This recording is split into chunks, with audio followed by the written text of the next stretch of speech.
Assalamualaikum warahmatullahi wabarakatuh. Perkenalkan, nama saya Asri Finarti dengan nomor NPM 2021020030. Saya dari Prodi Hukum Tata Negara Fakultas Syariah di Universitas Islam Negeri Raden Intan Lampung.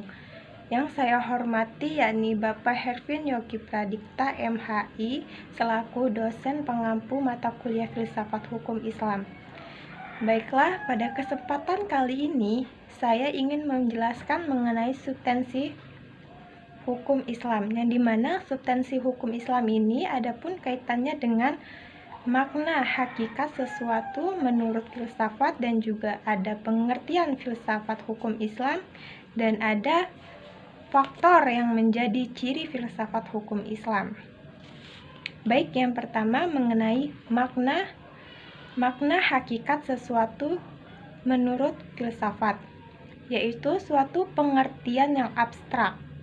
Suatu pengertian yang abstrak yang hanya mengandung unsur-unsur pokok yang diperlukan untuk memahami suatu golongan ataupun untuk membedakan suatu golongan-golongan tertentu, yang dimana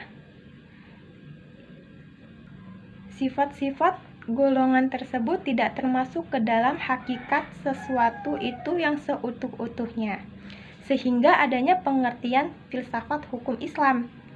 Jadi, apa itu filsafat hukum Islam? Filsafat hukum Islam itu terbagi menjadi 3 kata. Yang pertama ada filsafat, yang kedua ada hukum, dan yang ketiga ada Islam.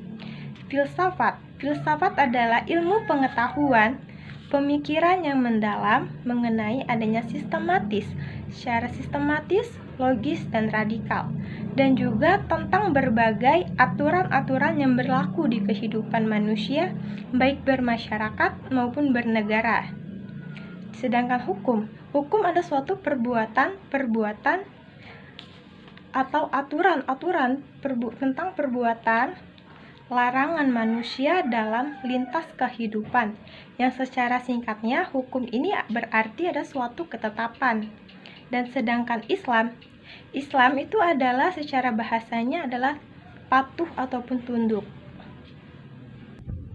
Dan adapun pengertian lain dari pengertian filsafat hukum Islam, yang dimana filsafat hukum Islam ini adalah suatu kajian filosofi tentang hakikat hukum Islam ataupun asal muasal hukum Islam dan prinsip penetapannya serta manfaat hukum Islam bagi kehidupan masyarakat yang melaksanakannya.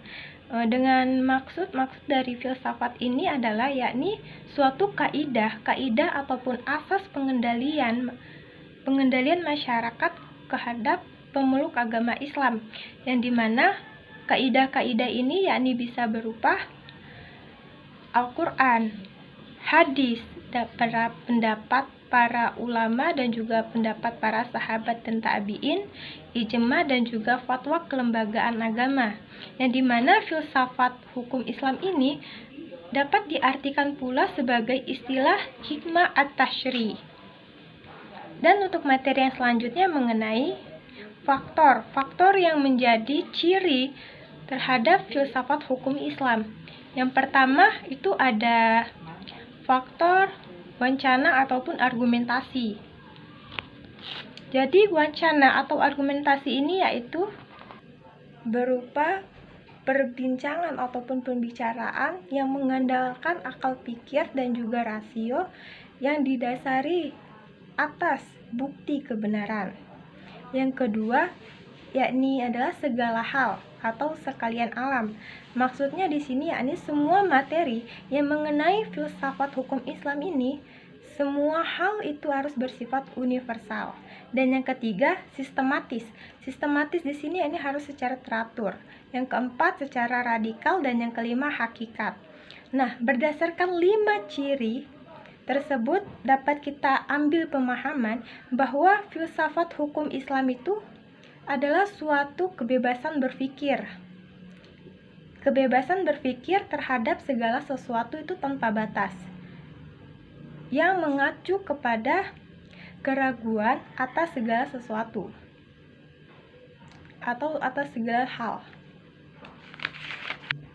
Untuk materi yang terakhir, yakni adapun beberapa pemikiran oleh filsuf mengenai berkaitannya dengan filsafat hukum Islam. Yang pertama, yakni ada berhubungannya dengan sesuatu yang bersifat metafisik yang tidak dapat dilihat.